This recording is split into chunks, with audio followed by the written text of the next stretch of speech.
Welcome again to another episode of From My Perspective. I'm your boy Dion coming to you with another episode. Thank you guys for joining us. Go ahead, hit that like button. Go ahead, hit that subscribe button.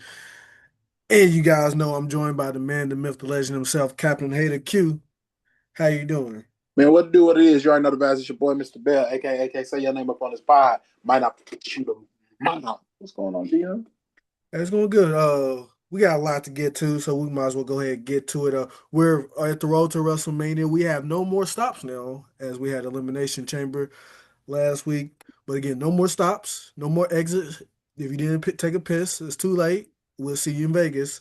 But Elimination Chamber in Vegas, Elimination Chamber in Chicago was a pretty decent show from my perspective. But before I tell you, Q, if you won or not, how did you feel about the show in its totality? In totality, I felt like the show. I thought it was good. Shout out to Joe. You know Joe. Joe texted me and said, "Hey, should I even watch this?" Because he ain't really into the new current wrestling. Yeah. He watches a lot of independent, but like actually WWE, AEW, he really don't watch. He goes to like a GL. Matter of fact, he going to GLW up in Philly in a couple months. But he's like, "Q, should I even watch this one? Is this the one that if I watch this one, am I gonna still want to keep watching WWE?" I said, I thought it was good, not great. Take it from that as you will. You know what I mean? I feel like it was a good show. It was a it was predictable show, Mm-hmm. but it was still a good show. Even though, you know what I'm saying, even though it was predictable. Sometimes doing the right choice is the easy thing and it makes for a good show. So yeah, it was good. It wasn't great. Yeah, and like I said, we're at the road to WrestleMania. They're not going to do too much crazy thing. They know what they want to do. They've known what they want to do since October. It looks like they did some changes around a little bit with the Cody and Drew thing, but we'll get to that. But congratulations, Q. You did win again in the conference points predictions. You won 13-10. You actually pretty much dominated me. The big one was I picked Tiffany Stratton, you picked Rhea Ripley. We might as well go ahead and talk about that match as that match started off the show. Rhea Ripley ended up winning the women's elimination chamber. It came down to Rhea and Tiffany Stratton. So our two favorites was in the final two, but Rhea won. Some highlights. Raquel Rodriguez, she dominated this elimination chamber. They made her look like a monster. I don't know. I mean, she's been a monster, but they didn't. I don't know what made them book her like that in this show, but they booked her like she was a monster. So give her props. Kiana James, she had a pretty good showing. Asuka, she did all okay. Alexa Bliss started it off, but it was a good match. I think it was better than the men's one, slightly, not overly, but slightly. I think the ending for the men's one was better, but I think Yeah. in totality the women's match was better. But it was good. Rhea Ripley got the win. Like I said, probably a little bit predictable after what happened Friday. She lost, she dropped the taking titles. We made our prediction before, but you saw it ahead of time. Man, crazy thing. When they lost the tag team titles on SmackDown, and I had literally just said the day before we recorded, man, they're gonna have to do something to get those tag titles off Rhea because she's gonna win. And who knew the next night? You know what Yeah. I mean? She was gonna lose the tag titles, but I knew you saw it coming. Uh like you said, you're right about the men's ending is better. If we put numbers on it, the women was like a 7.8, the men was a 7. So it Yeah. wasn't that much better, but it was better. You know what I mean? Kiana James looked really good too. She looked really good. We got something with her. She since she's gotten healthy. Yeah, they booking her right, and I think she got the swag to carry it as well. Uh,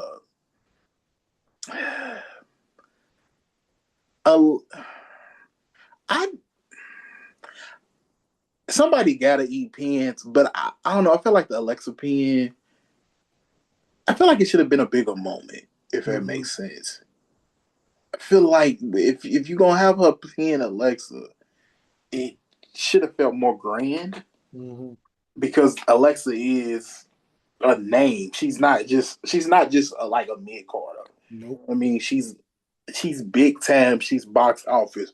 So I feel like it should have felt grander. I don't know how. I don't. And that's the thing. I'm sitting here complaining. I don't know how to make it more grander, right? But I just felt like it should have been. Uh,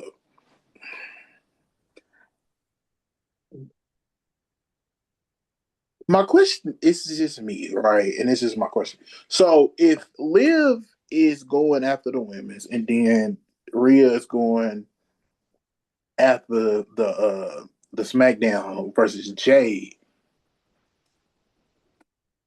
and she wasn't even in this match, but I do ask a question because I wonder what you think. What do you do with EO at WrestleMania? That's a great question, especially now her tag team partner's gone. You would assume like if she had a tag team partner, because it's looking like it's going to be a multi-team thing for the tag team titles at WrestleMania. I don't. You got to do something. I mean, I guess Oscar. They got some beef. It's not. It's kind of died down beef. I think Oscar's story is more with her tag team partner, but Yeah, oh, you got to do something with it. You can't keep her off the card at least. and then well, I kind of with I was about to call her Cora J, but that is not that woman's name. In the Judgment Day, with Liv and Roxanne Perez, she's hurt. Raquel. I was ready to say with Roxanne Perez hurt. What do you do with Raquel too?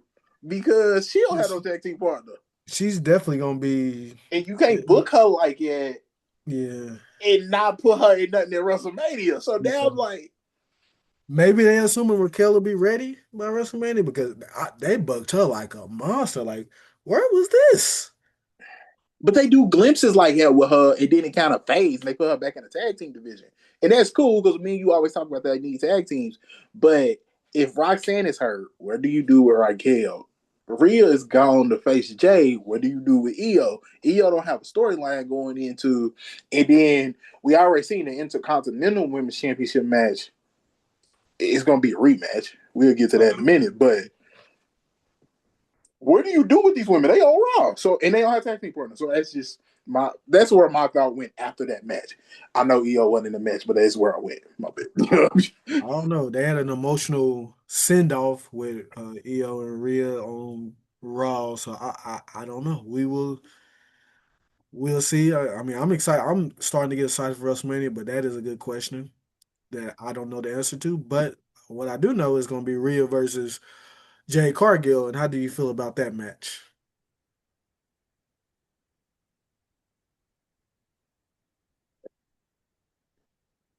I feel like Jay.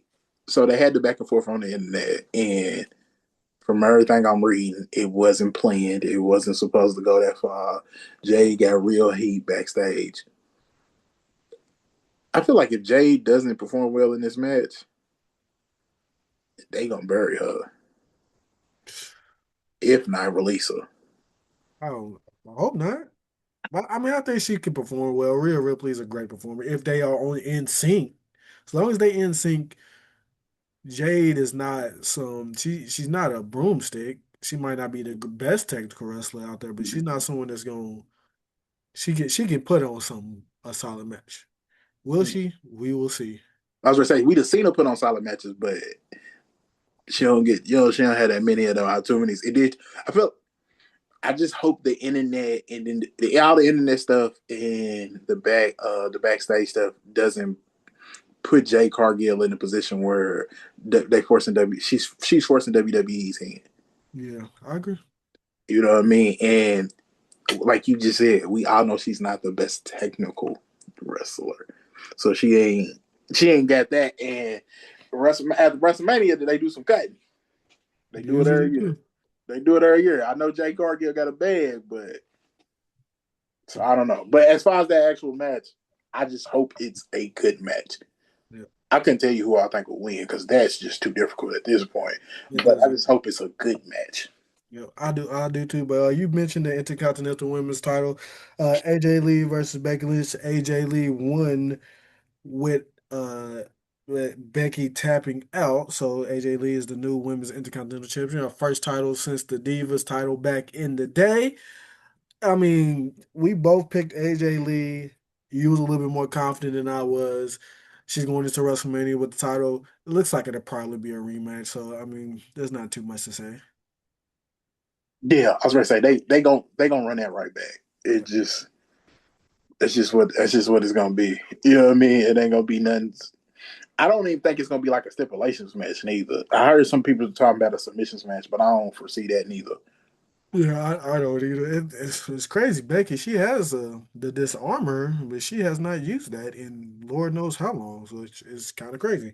But yeah, that looks like they're going to give AJ Lee a couple of defenses leading up. There's like 7 weeks until WrestleMania. She's already talking about defending the title, so she'll probably defend the title on a Raw or two. We'll see how that goes on. But we knew it. Another match we really knew what was going to happen. It was CM Punk versus Finn. Surprisingly, there was no interference by the Judgment Day. CM Punk just won clean as a whistle in his hometown. I don't know. Now we'll talk about that here in a second. I don't know what they do with Finn Balor because I was assuming maybe we'll go out to Dom, but again, we'll talk about that in a quick second. That Dom is no longer the Intercontinental Champion. Well, the CM Punk and the Finn thing, it was like I said, it was predictable. Finn and CM Punk are both great workers, very good workers, or whatever the case may be.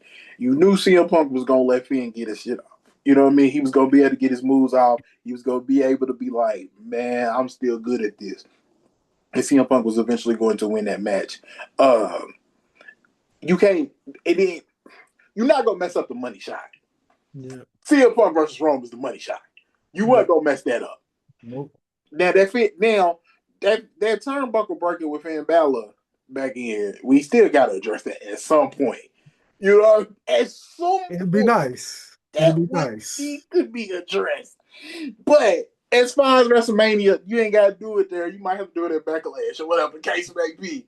But you ain't messing up the money shot. It's gonna be Roman versus CM Punk. The match was a good match, but it was a good match, but it was a predictable match. We knew what the outcome was gonna be.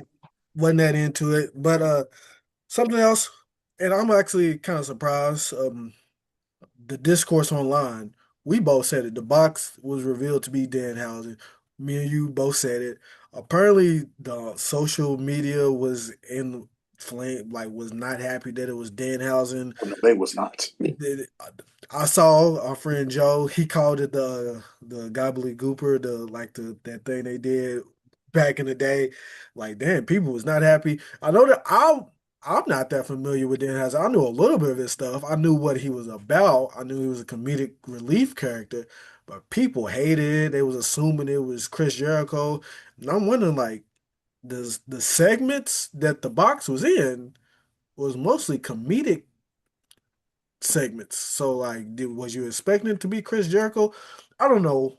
I What don't. it is? I don't know why, but I will say, we even know with the bad discourse on the Elimination Chamber, one thing that's good about us waiting till later to do the show, he already redeemed himself on Monday Night Raw. It already flipped. The hate went to love, and now he's one of the best merch sellers in WWE already. He's only been with the company less than a week, and he made his presence known by cursing Dom Mysterio and having a very pretty hilarious backstage segment with Adam Paris and cursing Dom and Dom losing the Intercontinental title. So he's already made his presence. I feel like it's already flipped. But on Saturday, when it happened, the live crowd wasn't that happy. Social media wasn't that happy. But I'm glad he's made it. The performer that Danhausen is, he's made it flipped already in just one backstage segment. I don't understand why there was so much discourse. Everybody knew it was him. I don't know why they still holding out this hope for Chris Jericho. Why are we still holding out hope for Chris Jericho? Let it go. I love Chris Jericho. He's past his prime though. He's not gonna do much for you. You just doing it for the name, for the pop at this point. Chris Jericho ain't giving you that much. Danhausen is gonna give you some comedic relief. Hmm. Him and R-Truth need to win the tag team titles. I don't care what nobody say. They need to win the tag team titles. Even though our truth out here selling music now, he ain't really into the wrestling thing. He Yeah. just pop up there. There wasn't there. Do a couple back segments. All right, y'all gotta go back on tour. I'm gonna holler at y'all. But yeah, no, I don't understand why it was so much hate. But I got on Twitter. I was on Facebook after the fact. It was so much hate about Danhausen. I'm like, who did y'all think it was? Really? No. I was surprised. Like I said, I don't know too much about him. I'm more of a fan now. At Monday or Saturday, I was like, I mean, cool, we'll see. Monday, Yeah, I'm more of a fan now because okay, I see really what he's about. He's hilarious. That stuff with Adam Pearce was funny. He wants to be in the Hall of Fame. He wanted his pointing picture with Triple H. He got, and I don't know. He seemed, and again, he's a friend of CM Punk's too. So he yeah, got some goodwill. So I don't know why people was upset, but congratulations to him to changing that script that fast and becoming one of the best top merch sellers in less than what 72 hours, just like that. So credit to him. Well, let's go ahead and talk about the men's chamber match, which me and you got it wrong. I had Cody, you had LA Knight. That was wishful thinking on you, but the match was okay. It was more of a showcase. I wouldn't say a showcase. This is probably the plan it was for Bronson Reed and Brian Breaker. But Logan Paul looked dominant. Well, he didn't look dominant. He was dominant as he had what, three eliminations. Trick Williams, Javon Evans, they just showed up. The highlight for Trick Williams was mostly the entrance. He did a little something in the match, not too much. This wasn't obviously wasn't his time to do much. He was just in the main event. Javon Evans, he did a couple dope things, but again, eliminated by Logan Paul. Logan Paul dominated until some masked men showed up. It turned out to be a fake out until Seth Rollins showed up in the mask. He stomped Logan Paul, got him up out of there. Then after that, Drew McIntyre came in there to mess with Cody. Randy was like, "What you doing?" Hit him with an RKO. Cody hit him with a crossroads, and Randy instantly hit Cody with an RKO. Got the 1, 2, 3 with the surprising win. But I did like that ending. After the match, after the show, Nick Aldis was hot, but he gave Cody Rhodes a match on Friday for the WWE title. So we gotta talk about this. How did you feel about this match? How you feel about Randy going to WrestleMania, and now it's Cody versus Drew. How do you feel like that should play out? okay. Let's start with uh, let's just start with the top. I knew it was gonna be Seth Rollins because it was all his students. Yeah. So I knew it was Seth Rollins to begin with. Where it was gonna lead off to be Seth Rollins, but I liked how they did it, faking it off. I know a lot of people hated it, but I actually like it because it was something different. You know what I mean? Mhm. It is like I got people that can do stuff for me, so I like it. I, Randy and WrestleMania main event. I think it's a good idea because Randy's a legend. He is the most he's the most legendary figure they got right now. It's him and Rey Mysterio. That's it. It's them is the two legends that's still wrestling and who's still competing to this day. I think it's a good look because again it puts butts in seats.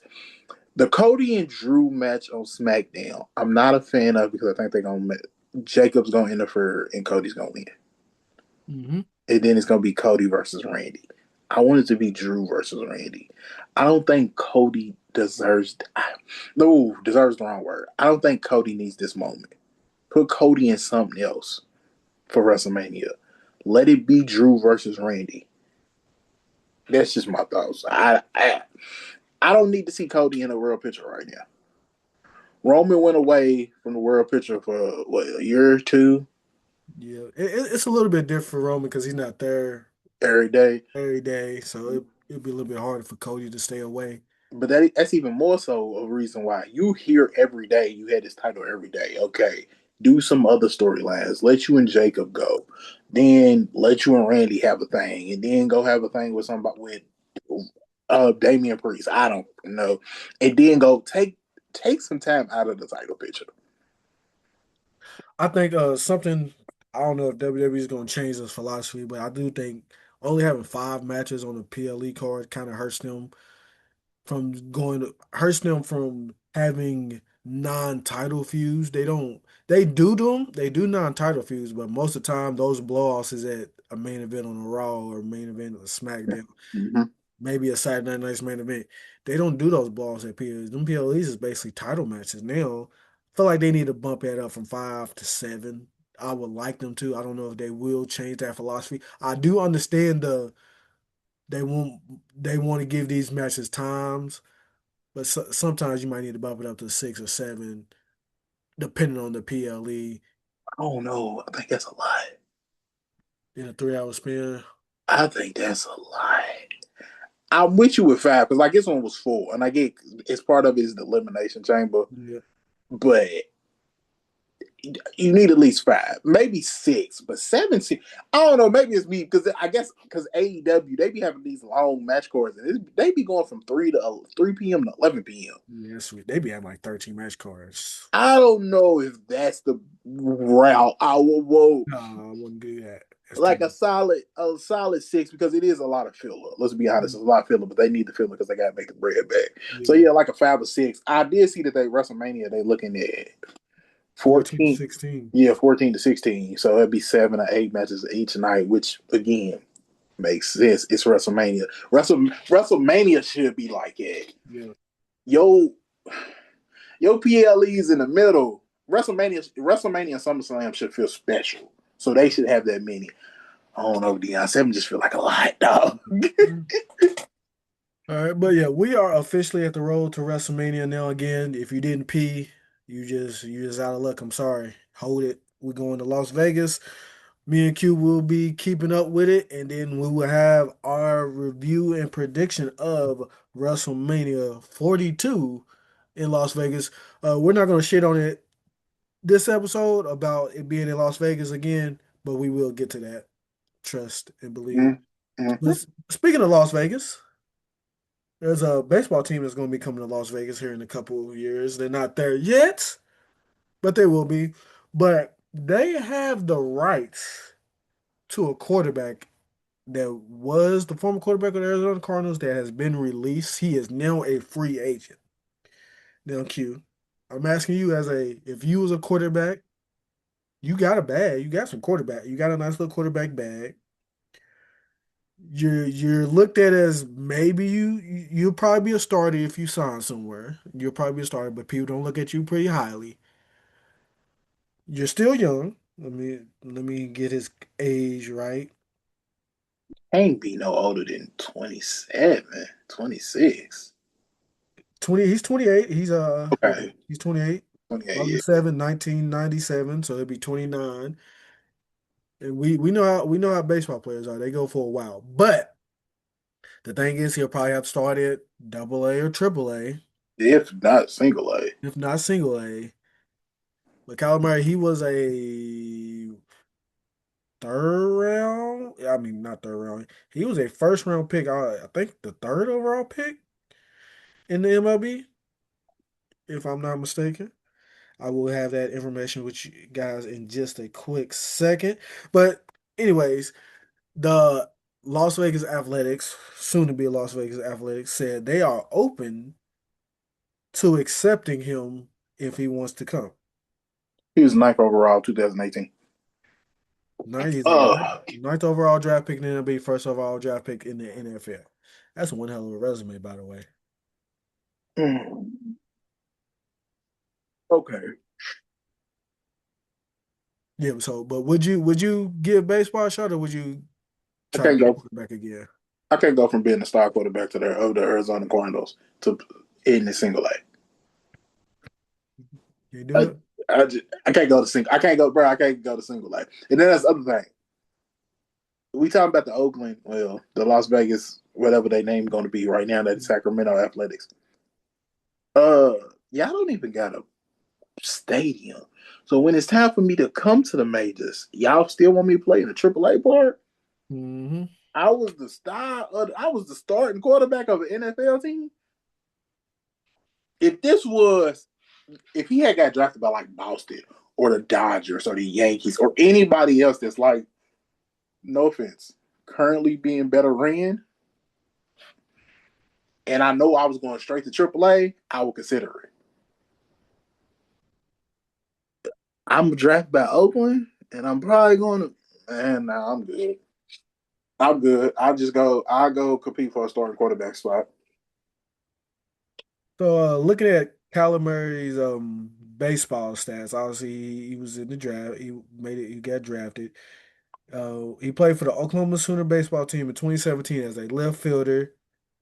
Ooh, that is not a good batting average. He batted a 122 batting average with 6 runs batted in 27 games. In the summer league with the Cape Cod Baseball League in 2018, he batted 296 with 10 home runs, 47 RBIs, and 10 stolen bases. So I guess that's where they saw the potential. They got him drafted. It included a 4.66 million signing bonus. I don't know if he got that. I don't think he did. So I'm assuming that if he does opt to play baseball, he gets that signing bonus. But he's got money. He's got QB1 money. Would you want to go to the minors? It also depends on what's really in his heart. If he's really baseball at heart, because it always been questions about Yeah. Kyler Murray's commitment to football. If he's baseball at heart, then okay. But would you want to go from being a star quarterback to you know? Personally, no. Like I said, he's going to be a starting quarterback next season if he chooses to be in the NFL. There's been some teams looking at him. I heard the Steelers, the Dolphins, the Jets. Don't go to the Jets, Kyler, please. Don't go to the Jets. But Steelers, Dolphins, heard even the Vikings might even be interested. I would go there and see if they're seriously interested. But he's going to have options, and I still think he's a talented quarterback that can be a winning quarterback. Now, Super Bowl winning quarterback, we haven't seen it. Maybe he can in the right position. I think he can in the right position. I think most quarterbacks can in the right position with the right Mm-hmm. team. Maybe he finds the right team to help him become a Super Bowl winning quarterback. But I would like the story of him going to baseball. He's 28.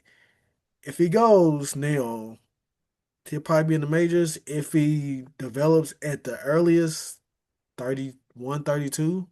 Ooh, I think before that, because he still got the skill. So I would say he would be there by. You say he's 28 now. He's 28. He'll be 29 August. Yeah, I think he'll be there by next year. So 30. All right. But he's not going to be making it. One thing I know, you see all these people talking about baseball, they make a lot of money. We'll talk about that next week about the salary cap thing that they're trying to do, the floor. It's a whole lot of things. We'll get to it. We don't have the time in this episode, but we'll get to that next We're episode. gonna have to commit the episode to Yeah, that. yeah. But it takes a while to get a bag in the MLB. Like in the NFL, it takes you 3 years if you're good to get a bag. Mm-hmm.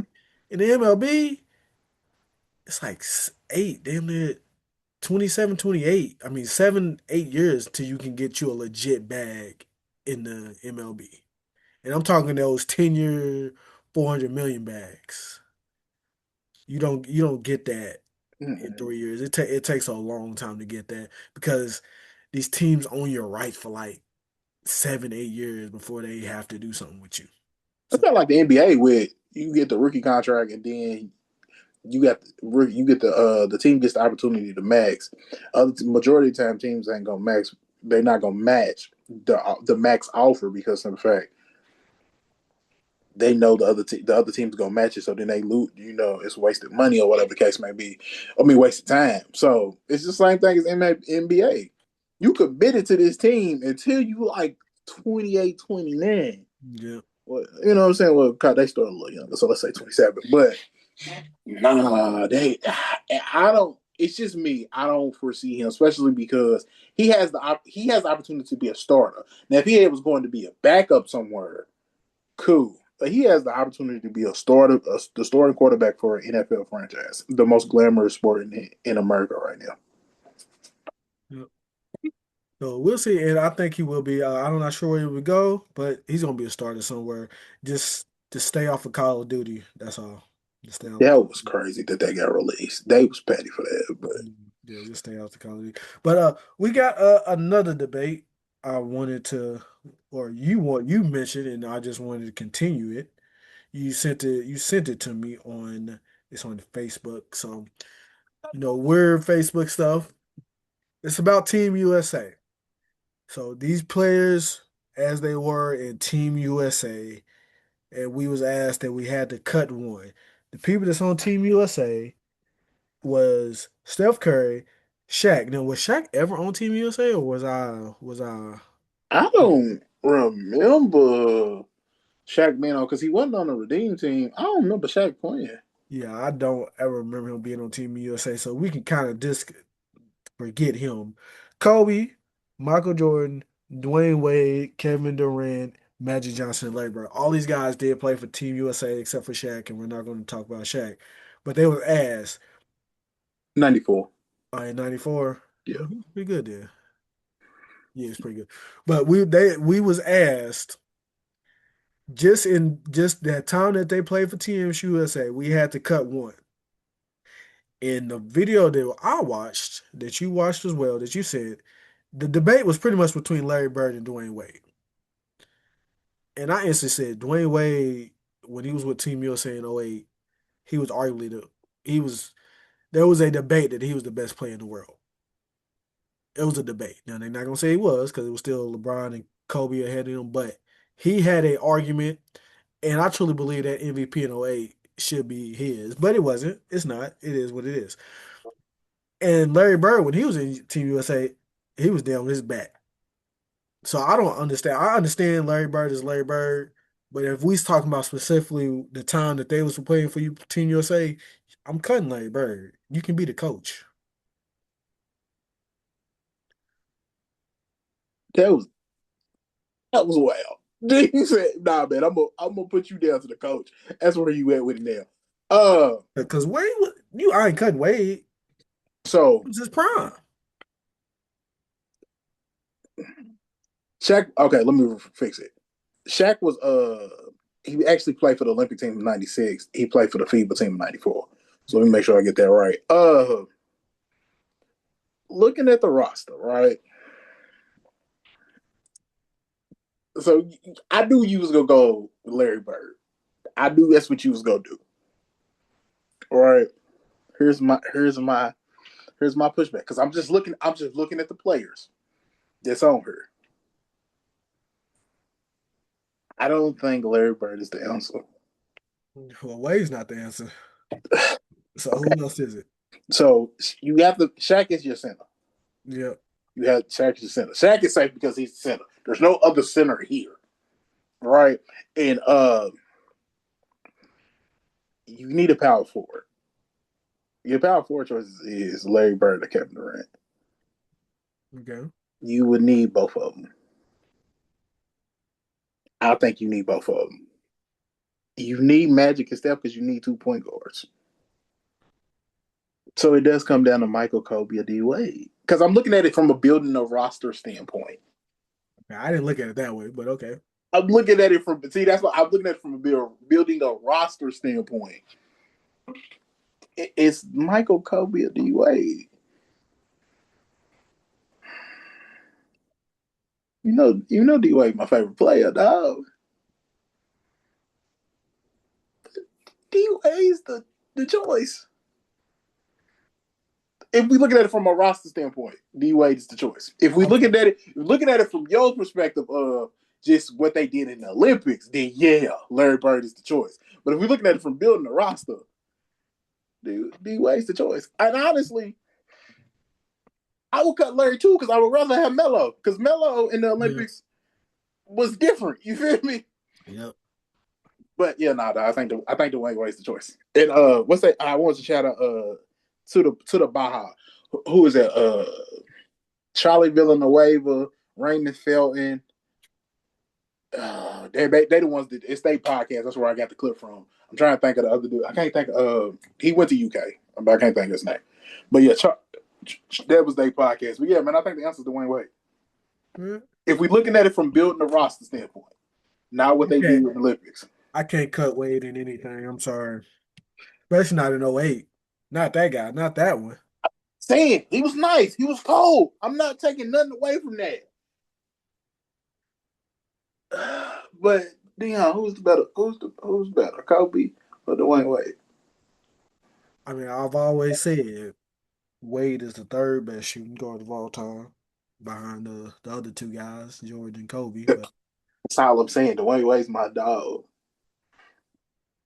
But I think the answer is Dwayne Wade. Just from building the roster standpoint. That's all.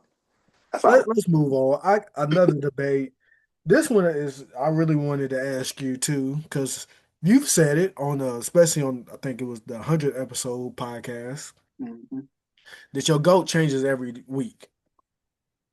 I say that, but my son get mad at me now because it ain't changed recently. Yeah, okay, so who's your GOAT today? Kareem. Kareem is your GOAT. So someone same position they didn't really play, but uh Sadiq, I don't know how to pronounce my man's name. Ali Sadiq. Ali Sadiq, he claims Bill Russell is the GOAT on Melo's podcast. And I'm not. He has good logic. He basically said he got all them championships. Then he became the coach and won more championships. He was the guy that subbing himself in and out of games. I don't think he is the GOAT, but he has a great point, especially the era Bill Russell was in, which was basically segregation area. They don't like African Americans, and he's the first African American head coach in Boston, nonetheless. He has a great point. I don't think Ali's wording as GOAT is accurate. I think his impact. I think he's probably had the most impact as a basketball player. So I wouldn't call him the GOAT. But well, how did you feel about it? Man, he make a solid point, dog. I got a dog in my background. He makes a solid point. I don't agree with it, but it's kind of hard to argue it. The Mhm. he got 11 rings, Dion. He got one on his toe. He got 11 rings. And then to Ali Sadiq's point, they talk about Red Auerbach as the greatest coach of all time. Who was on all them teams? Hmm. Bill. Then Bill went and won some more. Why we ain't bringing Bill?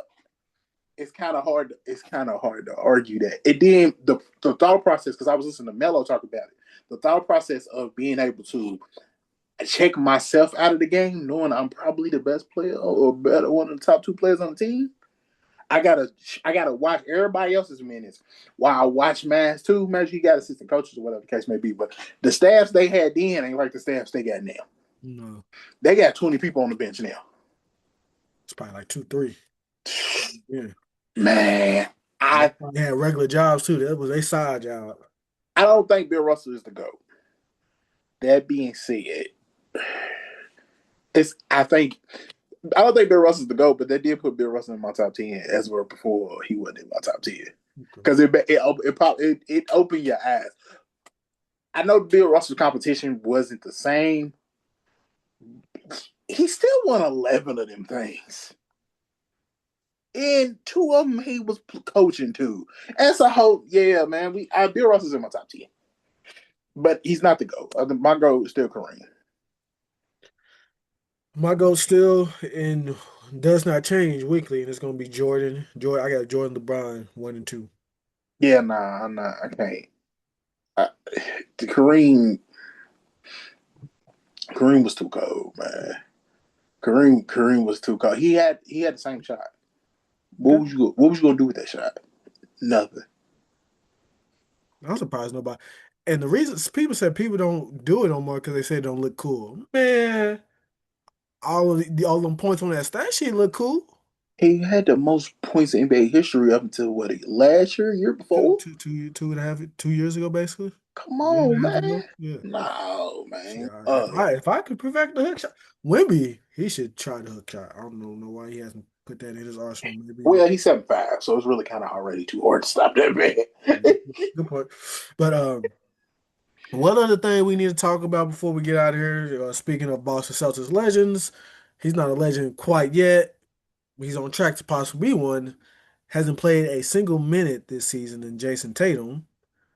He has a ring for the Boston Celtics, but he tore his Achilles, and it just came out that he is going to come back this season. Now, keep in mind, Jaylen Brown been cooking. He needs to get more MVP love. Look, He needs to get more. He needs to get more MVP love. They are currently number two in the Eastern Conference. Now, Q, you tell me. I didn't expect them to be that good. I expected them to make the playoffs. I said they'd probably be fifth, fourth, sixth at the worst. I expect them to be number two in the no. East. And now they're potentially gonna get Jason Tatum. Now, I don't even I'm on the fence on if Jason Tatum should even play. I feel like he maybe should sit out the whole season. But you tell me, especially considering that they are good and potentially could win a championship, because I was thinking like, damn, if they was bad, he definitely wouldn't play. If they're good, maybe he don't need to play, but they're good and maybe he can help them out, but he might mess up their flow. I don't know. How you feeling? Missoula deserves to be coach of the year because he got the number two. Jaylen Brown deserves more MVP votes. My thoughts on Jason Tatum is his whole. I was watching him because they did the stories on him. He kept saying, "I'm not coming back to be no role player, dog. I'm not coming back to be no role player." I think he going into it. It's just me. He coming into it with the wrong mentality. You need to come in and be a role player. Yeah, you need to come in where you fit in. The team already cooking. That's why. You took it right, the words right out of my mouth. You need to get in where you fit in because in fact they already number two. They got a method to what they doing. You just need to come and add to it, not come start taking away from it because you're trying. And then also you coming back from your Achilles. You need to take time to build this strength up. You don't need to play. You don't need to. First off, you don't need to play in every game for the rest of the season. You need to play in every other. You no more than 20 minutes. He don't need to go more than 20 minutes until they make it to the conference finals. Yeah. Like real talk, to the conference finals. No more than 20 minutes. You get five. You get 5 minutes in each quarter. You pick when you want them. You want them. You You want them at can. the beginning. You want them at the middle. You want them at the end. I ain't mad at it. I agree. I'm surprised. I feel like part of the reason is like, damn, this team, these players got ego. He's like, damn, this team is cooking without me. I need to come back here and show them I'm valuable. I feel like that's probably what he's seeing. Because if they was bad, he definitely wouldn't be playing. He definitely wouldn't have came back this season if they was awful. But they got it. They're probably feel like they can make it to the finals, which they can. Detroit, the Pistons are young. We don't know how they're going to be in the playoffs. Don't know what they're gonna be. But so I do think they have a chance to make it to the final. Now I'm not picking them over. I'm not picking them over the Thunder, the Spurs, maybe not the Nuggets. That's probably it. I was gonna say we're not predicting them to win the finals. We do predict them to. Oh, I was about to say get to the finals, but New York might have something to say about Yeah. that. But they are a finals. They are a finals contender. He's going to, but if he comes back trying to do too much, he's gonna mess up everybody else's flow. Steve, first take out the bat is this when he come back, is this Tatum's team or Jaylen Brown's team? And like I know what ESPN has to do. I know what First Take has to do to generate. You know what I'm saying? But the question is, I mean, it's not a question. The answer is Jaylen. It's Jaylen Brown's team. Right now it is. It's this year. This is his team. Next year we'll figure that out. I think they might come into some problems next year because Jaylen Brown gonna be like, man, I got a team to number two in the East. Why am I still playing with dude? They he They already talked about breaking them up. They really for that years. conversation will get real loud next season. Because one of them might want to be, I don't want to be here. And then it's, Jaylen Brown's probably my favorite player in the NBA right now. He took a step this year, and it's because he had to, but he took a step this year because that boy. he struggled dribbling at times. You know what I mean? And that's my ESPN was non-existent, dog. that's my dog and all. But that man struggled dribbling at times, and he would just be turning the ball over. But this year he done brought it all in and showed everything that I thought Jaylen Brown could be. He showed it this year. Yep.